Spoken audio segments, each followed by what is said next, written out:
Spiritual rules को follow करेंगे आप कभी नहीं हार सकते। दाऊद के मुंह से निकला इसको गिहोन में लेके जाओ, वो भी एक सोते की जगह थी, और वहां उसको अनाउंस किया गया। आज लोगों को मालूम है कि फलाना बाबा मुझ पे जादू कर रहे हैं, मैं चौराहे से निकला हूं, आज 10 चौराहों से 10 पे जादू टोने पड़े थे, पर उसने प्रेयर नहीं की। अगर दाऊद जिसने 66 लड़ाइयां लड़ी और 66 जीती, वो इन चीजों को समझता है, स्पिरिचुअल चीजों को, कि वो पानी के पास खड़ा है, उसको पानी के पास लेके जाओ। वो इजरायली नहीं समझ रहे कि उसने अपना बेटा कुर्बान किया, हम भी कोई बलि चढ़ाएं, हम भी भेड़ बकरे को लेके जाएं, हम भी यहोवा के सामने कुछ अर्पण करें, ताकि परमेश्वर के सामने हम बलि वर्सेस बलि को लेके जाएं। आप अगर सोचते कि सब कुछ परमेश्वर ने करना है, इसीलिए आपकी सिचुएशंस बदलती नहीं, क्योंकि आप परमेश्वर की ओर देख रहे हो और परमेश्वर आपकी ओर देख रहा है कि तुझे कब समझ आएगी कि सिचुएशंस बदलना, परिस्थितियां बदलना तेरे हक में है, तेरे अधिकार में, मेरे नहीं। बैठे रहो 25 साल फाइनेंशियल ब्लेसिंग के लिए प्रार्थना करते रहो और ना बोवो, 25 साल बाद भी वही हाल है, उससे बुरा हाल होगा। करते रहो प्रार्थना, प्रभु मुझे कब दुष्ट आत्मा से आजाद करेगा, और प्रार्थना में घुटने टेक के उसको डंडे ना मारो अगर दुष्ट आत्मा को, वो नहीं जाने वाली। अंगीकार करना पड़ेगा, प्रेयर करनी पड़ेगी, फाइट करनी पड़ेगी। दाऊद राजा, देखो राजा की कुर्सी पे बैठे, कोई ये नहीं कि कर्मचारी है, राजा खुद कुर्सी पे बैठे और फिर भी कह रहा है कि अगर वो लड़ना चाहता है पानी के पास तो मैं उसको पानी के पास भेजूंगा। पावर होने के बावजूद, अथॉरिटी होने के बावजूद फाइट्स के रूल्स को वो फॉलो कर रहा है जो स्पिरिचुअल है।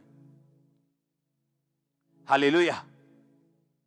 बाइबल कहती इजरायली लोग जब लड़ने लगे तो हारने लगे, तो मूसा कहता है चलो ऊपर चल के मैं प्रार्थना करता हूं, और 2 जने उसके हाथ को पकड़ते हैं, और लिखा जब हाथ मूसा का ऊपर रहता है इजरायली जीतते हैं, जैसे ही हाथ नीचे आता है इजरायली हारते हैं। ये क्या रूल नहीं है?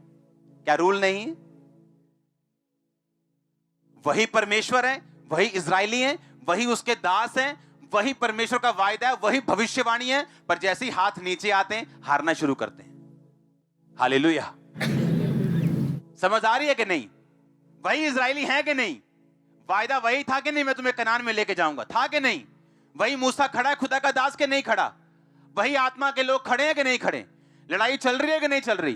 पर जैसे ही हाथ नीचे आते हैं सारे वायदे गायब हो जाते हैं, क्योंकि खुदा ने तो वायदा कर दिया, लेकिन उस वायदे की डेट, आपका बीज, आपका वर्ड, आपकी डेडिकेशन, आपकी प्रेयर, आपकी होलीनेस उसको डेट देती है। वैसे ही परमेश्वर कहता है हाँ मैं तुझे ब्लेस करूंगा, लेकिन कब करेगा? 2021 में कि 2061 में? वो आप पे निर्भर करता है। प्रभु ने बता दिया मैं ब्लेस करूंगा, उसके बाद कैसे भागना है, कितनी स्पीड से भागना है, कितनी डेडिकेशन से भागना है, ये आप पे डिपेंड करता है, प्रभु परमेश्वर पे नहीं। आपकी ब्लेसिंग किस पे निर्भर करती है? आप लोगों के ऊपर। आपको घुटनों पे आना पड़ेगा अगर जीतना चाहते हो। आमीन। आपको प्रार्थना में रहना पड़ेगा, फुल नाइट, कुछ टाइम निकालो, फुल नाइट प्रेयर।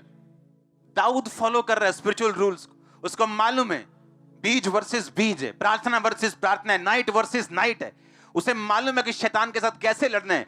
ऐसे ही थोड़ी कोई बैठा है 66 लड़ाइयां लड़के, एक देश एक लड़ाई लड़ ले उसकी इकोनॉमी 10 साल ऊपर नहीं आती।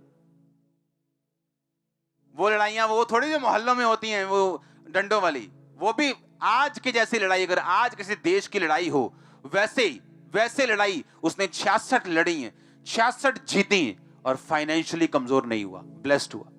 क्या लगता है आपको? क्योंकि वो स्पिरिचुअली रूल्स फॉलो करता था, मालूम था उसको। दाऊद के अगर आप जिंदगी देखें, उसके आसपास के लोग आत्मिक लोग थे। अगर आप शरीर को एंटरटेन करेंगे तो आत्मा में पीछे रह जाएंगे।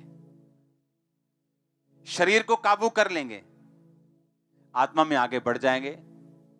और जब तक आप आत्मा में आगे नहीं बढ़ेंगे, कुछ ब्लेसिंग्स कभी आपकी लाइफ में नहीं आ सकती। आपकी मोस्ट ब्लेसिंग्स आपकी स्पिरिचुअल ग्रोथ पे निर्भर करती है। अगर कोई आ भी जाए बिना स्पिरिचुअल ग्रोथ के, तो उस पे तलवार लटकी रहती है कि कब आएगी और कब जाएगी मालूम नहीं। आप समझ रहे मेरी बात को? स्पिरिचुअल रूल्स आप फॉलो करते हैं, आपको मालूम है व्यभिचार आपकी कमजोरी है, तो आप क्यों मोबाइल लेके बैठे हैं, क्यों फेसबुक खोल के बैठे हैं? आपको मालूम है चोरी आपकी कमजोरी है। क्यों पैसों के लेन देन में आप अपनी टांग को फंसाते और अड़ाते? हालेलुया। मैंने देखा है, अपने शरीर को एंटरटेन मत करो अगर आप सुखी लाइफ जीना चाहते हो तो।